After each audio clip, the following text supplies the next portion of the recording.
Huh. Watching Kyle's unboxing videos again? Yeah, he always finds the coolest...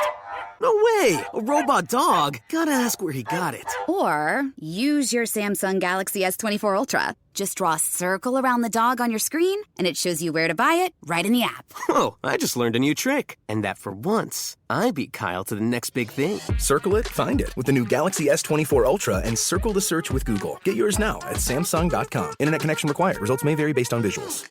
Reese's peanut butter cups are the greatest, but let me play devil's advocate here. Let's see. So, no, that's a good thing. That's definitely not a problem. Reese's, you did it. You stumped this charming devil. I'm Alex Rodriguez.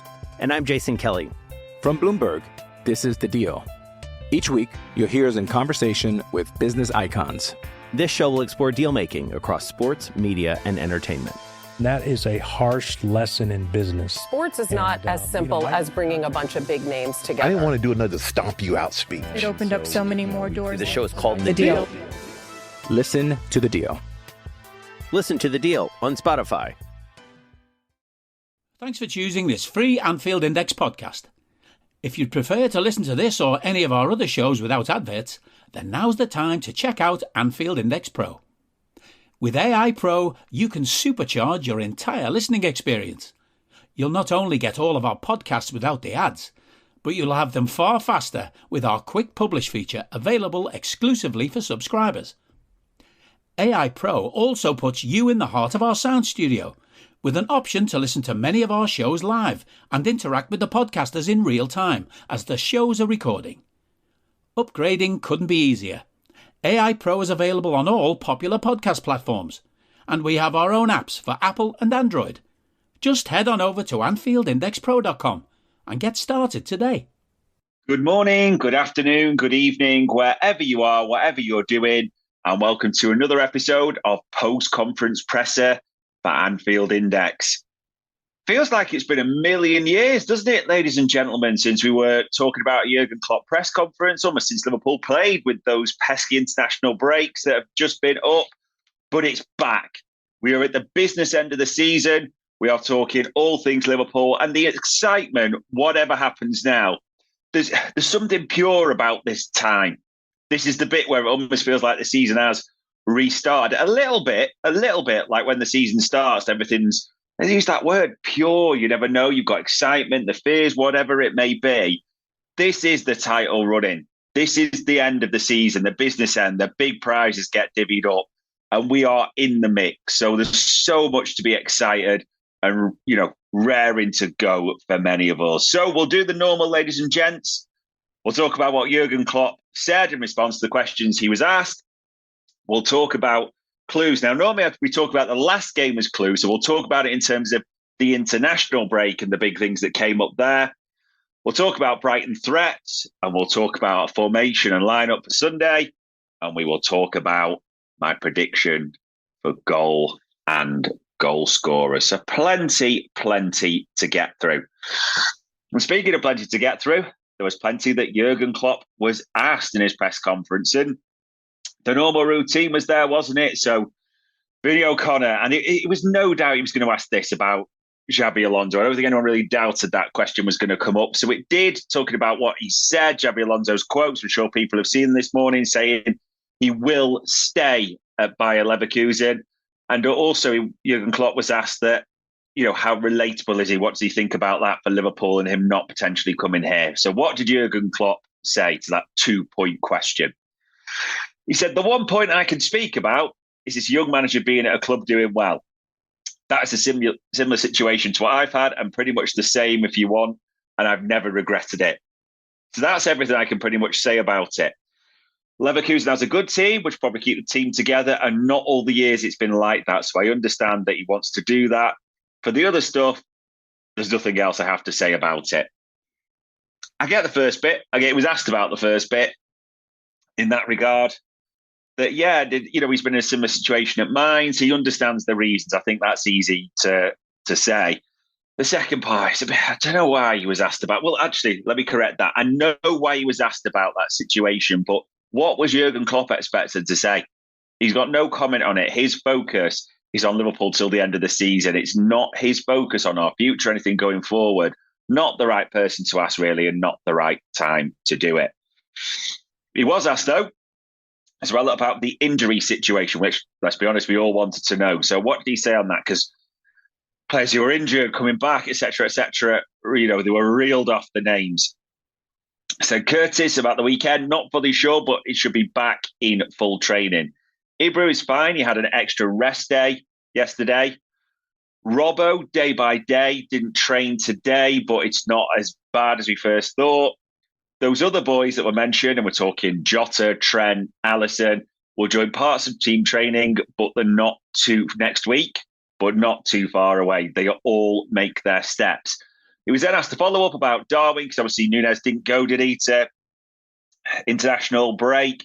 Darwin's fine. He did his rehab during that week, and then since then, he's back in full training. A lot of positives on this for me. A lot of positives. Curtis sounds like he's got a real shot for the weekend. If not, Sheffield United. Ibu sounds like he's fine. Robbo, that was a positive, wasn't it? It was good news about him because it looked really bad when he went off in the Scotland game with that ankle injury, but it clearly isn't. It's a day by day. So hard to see him this weekend, maybe, but we'll have to see. And those other boys. In case you've not seen it at all, Liverpool released the footage, didn't they, of Trent? So he's back, he's on the pitch, he's doing his running. There's been videos of Jota as well. He's doing exercise individually. And like Jurgen said, back in team training. It means, and we're jumping a bit here, it means there's a shot there in that squad for United as well. That April the 7th, revenge. That's, a big date there. So I'm taking all that as a real positive. He was then asked a couple of questions about the title chase, the intensity of the schedule, all those types of things. And I love the answers he gave on these folks. Real rallying cries. I would really sort of implore you as ever, if you've not seen them, watch it. Watch the footage of what he says. Watch how he answers it. Because there was a few death stumps. It wasn't like passionate or losing control, but the answers he gave were absolutely brilliant. There's quite a bit to unpack just off two questions. So first he was asked about the title chase and, his experience, how you prepare and everything. So strap in for this one because it's a fairly long answer, but a great answer. He said, just give everything. Just dig in and go. We have to give everything in every game at home and away, be it in England, in Italy, wherever we go. For us, there's potentially 12 games, maybe 14, 15. That's not the biggest number, but it's only in a short period of time. Everyone needs luck. We didn't have that with the boys coming back, and we need them. In every game, it's for us to find a way to win. For us, we found a way. It's good for us to play, and that's what we've had to do. We had two games recently, United and City, and in parts, it's the best we've played this season. City, definitely after 15 minutes, we've never played as good against City. United after 15 minutes, outstanding, but we didn't finish it off. Extra time was just too much for us that day. Now we are back, and I'd love to say we're re-energised, but the boys had games for internationals. It's good that we play Sunday, and the last game was Wednesday morning, America. That was for Macca, but that's enough time to recover, and let's go. So much to unpack with this answer. I love that first bit. Yeah, this is it. This is such the eye of the storm, this bit. It's pure, as I used that word before, in a way. Up to 15 games to go, the end of this Jurgen Klopp regime. It is the time to just unite, and all the Alonso stammering stuff, just park that largely. Yeah, it'll come back, and you can call me hypocritical because I've talked about it as well. But on the pitch, this is a special time now as well. He's right. We need a bit of luck. We've had horrendous luck with injuries. I'm touching wood and everything as I'm saying this, but you just start hoping, don't you? Núñez had a bit of a rest. Salah had a bit of a rest with the internationals. Players coming back, grab back. Trent, Jota, those players not far away. Jones, you think, there for the weekend. Canate, we think, it just could be really good. And it's going to be so helpful because we will need to rotate as we know those games come thick and fast. I like what he said about City. I'm not sure about United. I agree with City. After the first 15 minutes, and that's important because we were rocking a bit for that first period, we got up to speed. And second half, we dominated them, as we know. And that felt big in a way. It's just a frustration we couldn't finish it off. I know we said that before, but, that's something for the players late in the season. That's what you want. You don't want to be peaking in like Jan, Feb. Now it just feels like, and the international breaks may be an annoyance, as it, well, they always are anyway, but for the flow, we were peaking, and that's what he'll be telling the players and focusing on. So absolutely crucial. And also with internationals, Maka, I'll talk about minutes, but it could have been worse. That's probably one thing I'd say. So as he's focusing on, let's go. That's what it's about. It's such an important time now. It's the business end of the season. For many, or as many say, the title race starts. And Jurgen Klopp wasn't done there either, ladies and gentlemen. Because he was asked then again, almost the question about the intensity of the schedule. You're helped by these players being back. He said they need to be back. Maybe not next week for some of them, but we have to get them back through all these different periods. And then when these boys are back, we don't have time to find the feet again, even when they're out for a long time. It all works when we just agree it starts with defending everyone from the front and with counter-pressing. If we do that well, then we can have a rhythm to play football. These are like finals for us all. It's just like that. It doesn't mean we can't lose one. It just means every game is like a final. That shouldn't mean it puts us in a rush to win in the first 3 minutes. We have to play them like normal football games. And thank God we played 28 games and learned as a group together how we can find a way to win into a game from the start, or if it takes us a few minutes to learn into the game.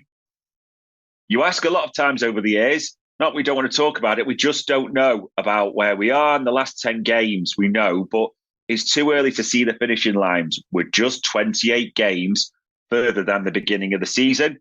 And we've got some really important information.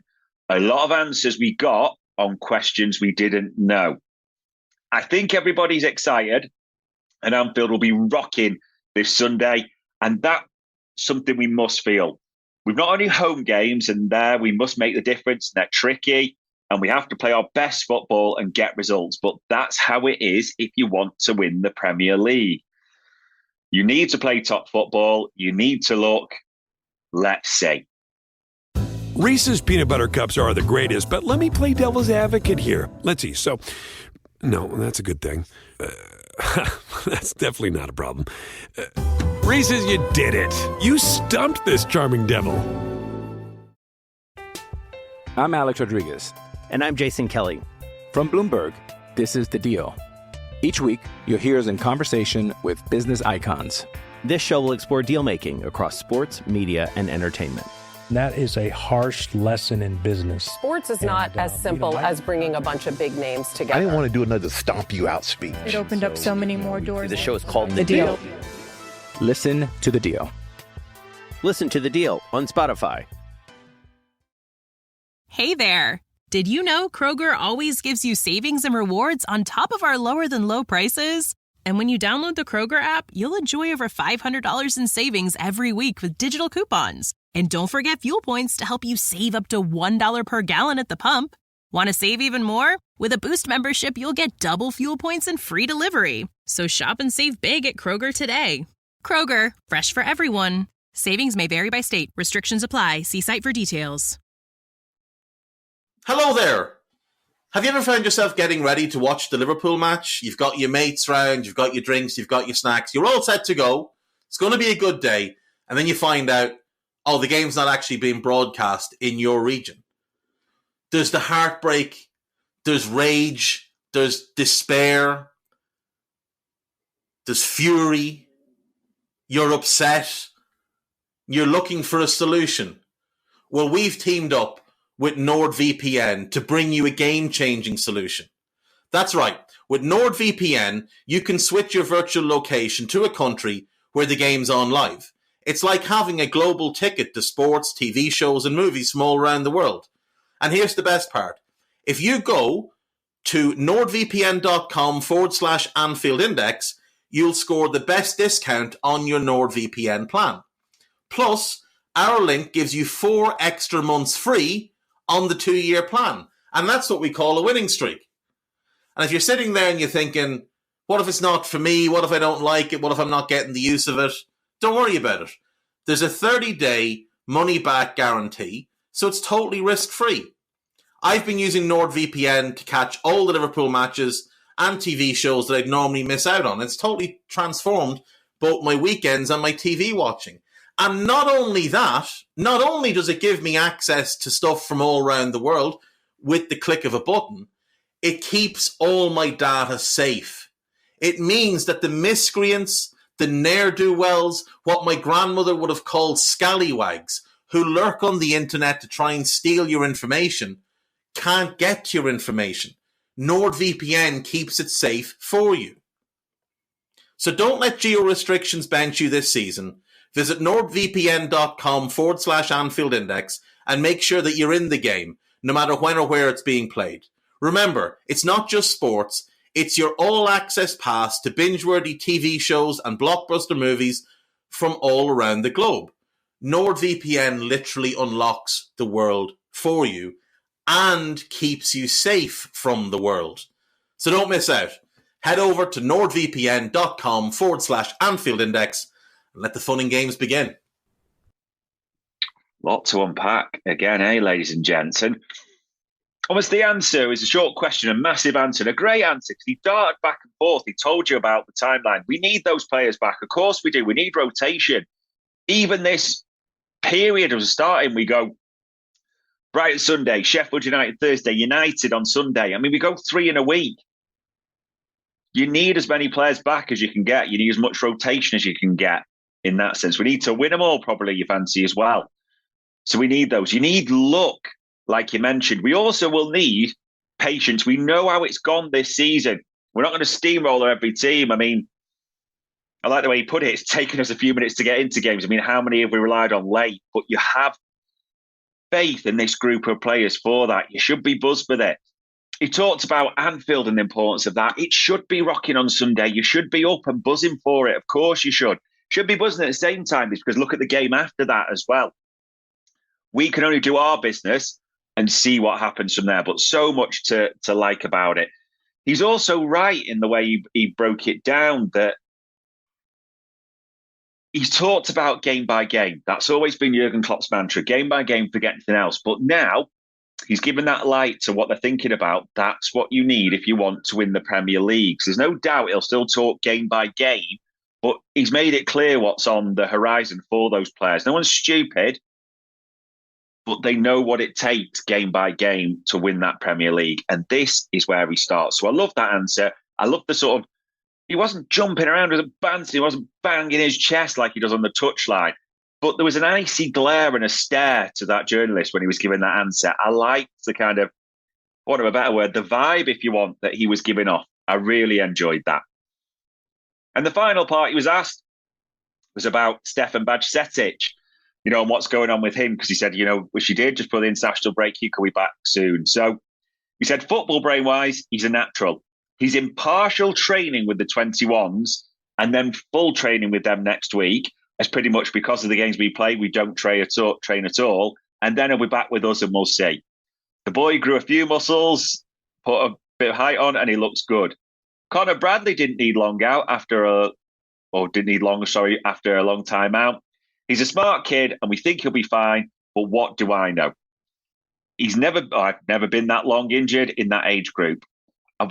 He's watched a lot of football, but not played with us. I'm getting too excited here. You can hear it in my voice, can't you? I'm happy he's back for him and for us. I mean, it's good to hear. This is going to sound terrible. It's all just come a bit late in the day, really. It's great to hear that Badge is back. You can see he's developed. You hope he's good. I think anyone who's getting any expectations that Stefan Bajcetic can make a meaningful contribution to the end of the season, I would love to believe that's true. It feels fanciful, though, doesn't it? Let's be honest. Think how long it's going to take him to get up to speed, having not played at all. And this is the business end. We can't really afford it. Unless we are, say, like 5-0 up against Atalanta, that's the perfect time. But it's very specific, isn't it, there? So it's hard to see, for me, Stefan Bajcetic making a real impact. But good for the player and maybe for the new coach and next season. So it's a little bit of positive, but you're looking at the others, aren't you? Like the Trent, the Jota, the other news as well. So a lot to unpack, as we said, from those questions and answers. So what next? And I know in the clue section we talk about the last game and what that gave us, but it's more important, I think, to talk about the international week and the sort of the positives, the minutes unplayed, your honest thoughts on it as well. I mean, my honest thoughts, I've never hid it, and people think different. There's people who love their country, proud to watch it. Fair play, power to you. Can't stand international football. Think it's dull. Not for me at all. Not for 1 second. Can't pretend anything different. So I hate when it's on. I just want our players to get back as quickly as possible. I don't want to put any pretend I'm on the fence on this. I'm quite happy for all our players quit international football. It do me brilliant, but that is just me. Doesn't mean it's right. There were some positives, which I think is going to be hypocritical now. No, the positives to me are Salah didn't go. That was great. Nunes didn't go and play in Uruguay's friendlies. Great. Endo. Now, the great thing is, Endo only played 30 minutes of a game for Japan. He was a sub in their first one and came on. So he only played 30 minutes. And then the second one was cancelled, wasn't it, to Korea for various political reasons. So Endo, as well, has only played half an hour, which I think is great because I think he starts to look a little bit tired in that United game as well. So it's not a complete break, but 30 minutes is maybe as good a break as we could have potentially hoped for. So I think that's great news for him as well. There's another side, which, I mean, the negatives. Robbo's got his knock and it's day by day. I mean, I saw people say it's a positive. No, we still got a knock. I know it's not as bad as we hoped, which, that's something, but it's mitigation. It's not a positive. Robbo's had a few, well, I know people are going to talk about shoulder and what it is, but a few injuries. We didn't want to see him in these friendlies particularly, but hey-ho, that is what it is. So that's the black mark on the copybook. The other things that I didn't like to see, Virgil played 180, which you could have foreseen as Dutch captain. So Bosley played 180. Now, people have talked about Bosley needing rhythm, and I get that a little bit, but you can get rhythm off like an hour in a game, something like that, 45 in the second. I know Hungarians, I got a lot of stick for this, don't really care, but passionate about Bosley playing for their country. But 180 minutes, is there really need for that? If you think that guy is now, if he's going to start this, could be playing 3 games in a week. Now, I know we wanted rhythm, but I'm not sure that's a great thing. Diaz, I mean, he didn't travel as far. It's maybe one positive, but he played 90 minutes for Colombia in that game at West Ham. He then played another 67 minutes in their second one, so he's racked it up. Macca's travelling a bit, and people will argue, he only played about 15 minutes or so in their first game, then an hour in the second, so it could have been worse, I suppose. Konate didn't play a minute in France's first game, but then played the full 90, and, we'll have to see. It tells you everything that Konate didn't train yesterday, recovery. He always got that question mark, I think, against him long-term now a little bit, but there we go. So, for the clues, I still think it'll be his strongest outfit, which I'll come to, that will put out against Brighton, but it could have been worse, but I do not like all those minutes, and I think we could have done it a bit better and just spoken to nations as we did with others. I don't, look how many City, Arsenal players withdrew from international, and this isn't talking about Stones and Walker who were injured and people are jumping on that. Diaz and Bernardo, City got pulled out for the Portuguese squad, didn't they? Saka withdrew for England. I just think, you've got to be ruthless at this time of the season. There's no award for nice people, shall we say. I just think that's something, but it's too late now anyway. That was the international clues for me. So now let's come to Brighton Threats. I mean, this is a tough game. Make no mistake about it. Klopp said, about Brighton, it's so difficult and it's always a different game against Brighton. They've improved since De Zerbi's been there. They've got a different way to us, Klopp said as well. It's possession-based, but it's even more structured than City. And on their day, they can beat any team. This has got banana skin potential. I mean, when you look at Brighton, they're a funny team in a way. They're 8th in the league and they're still chasing Europe. They've got a chance of Europe. And I know they're out of their competition in Europe, but they're chasing it now. So that, they've got a focus to play for. They're a real mix. I mean, when you've won 11, drawn 9, won 8, there's a lot of split. It is it could be anything. You roll in the dice with them. And even if you look at how they are, they've scored 50 in the Premier League, but conceded 44. They do give up a lot of chances and a lot of goals, but they score as well. They're really almost an end-to-end team. I look at some positives, and maybe not for the player, but Matoma's out for the season. I think that's good for us because we know how Trent struggled against him potentially. It would be Bradley, I know, but there's that. Also, they've got the backdrop, as people have commented off. They did sell their 2 best players last season. So there's always going to be a bit of change over there. The one thing I'd hope as well is their top scorer, João Pedro, has got 19. Now, there's this myth that he's only got goals in the Europa and it's all penalties. He's still got 8 in the Premier League. They're not all penalties, just to be clear. He's been injured for a few months, but he is back in training. So you're hoping almost this one comes a little bit too soon because he's their main goal threat with 19. Because if you look at the other ones, I think Adingra with 7, Evan Ferguson with Evan Ferguson is with 6, isn't it? So there's a bit of a gap as you go between that way. There is banana skin potential, though, like we said. Klopp has never beaten De Zerbi in the league. This feels like it could almost be an audition for De Zerbi. I know some people don't like him, some people do. I'm not the biggest fan for various reasons, but it could be seen as an audition for him this way. It's also been a long time since we beat them at Anfield. I mean, 3-3 last season in that mess of that year. 2-2 even in that season where we went a point. It's maybe one people look back on, if you remember, when City lost to Palace that day. We were 2-0 up, but we drew the game, which we shouldn't have done. It's maybe in a good way. Leandro Trossard's always done well for Brighton when he was at Brighton at Anfield. So it's good that he's moved on. But there is real banana skin potential in this one. It's not a give me by any means. So let's move on to the lineup and the formation. I think we know how this is going to go, the formation, but the 4-3-3. But I think you picked, for me, your strongest lineup in this one. Kelleher, Bradley right back. I think Gomez will be left back ahead of Tsimikas, Konate and Van Dijk. I do think Konate makes it. I think he's almost being played in this, also rested the other day, so he can be played in this. So that's my back 5.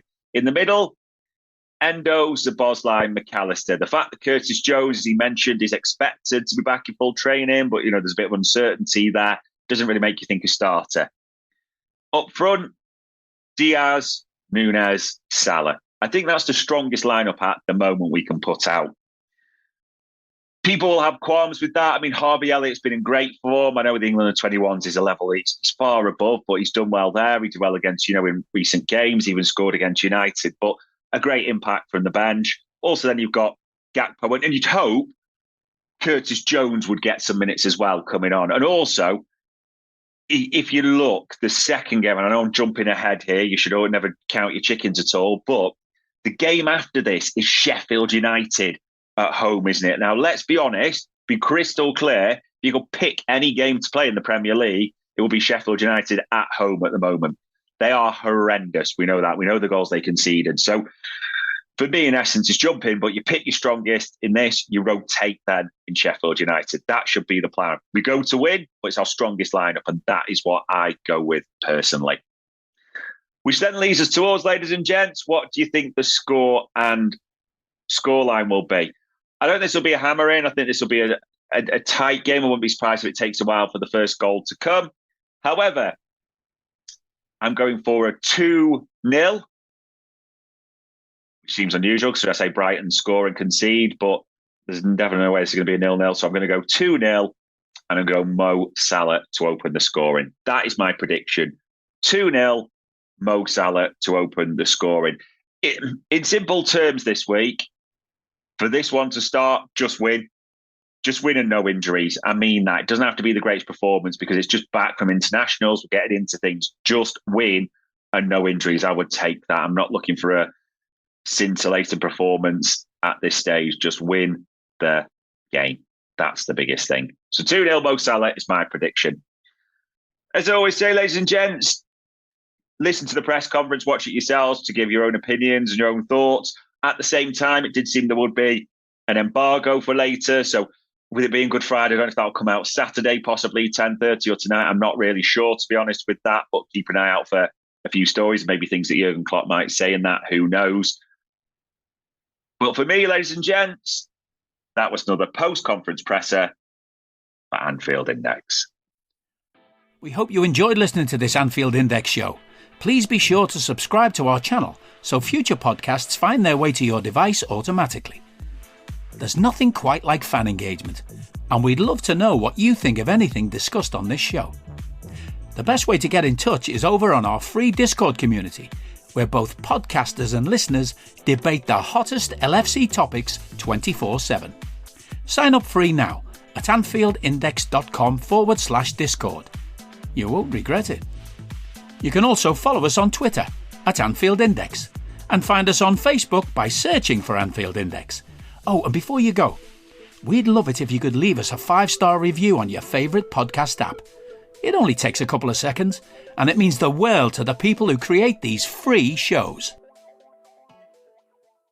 Sports Social Podcast Network. The delicious ice-cold taste of Dr. Pepper has a lasting effect on people. Lindsay from Sacramento said, Pro tip, 40 degrees is the perfect temperature for an ice-cold Dr. Pepper. Why is 40 degrees the perfect temperature for Dr. Pepper? We brought in Sue from Duluth, Minnesota to tell us. Oh yeah, I know a thing or two about cold. Oh, that right there is the perfect kind of ice-cold for Dr. Pepper. I'd share that with my friend Nancy. She likes Dr. Pepper too, you know. My coldest... All right, that'll be all, Sue. Having a perfect temperature for your Dr. Pepper? It's a Pepper thing. Inspired by real fan posts.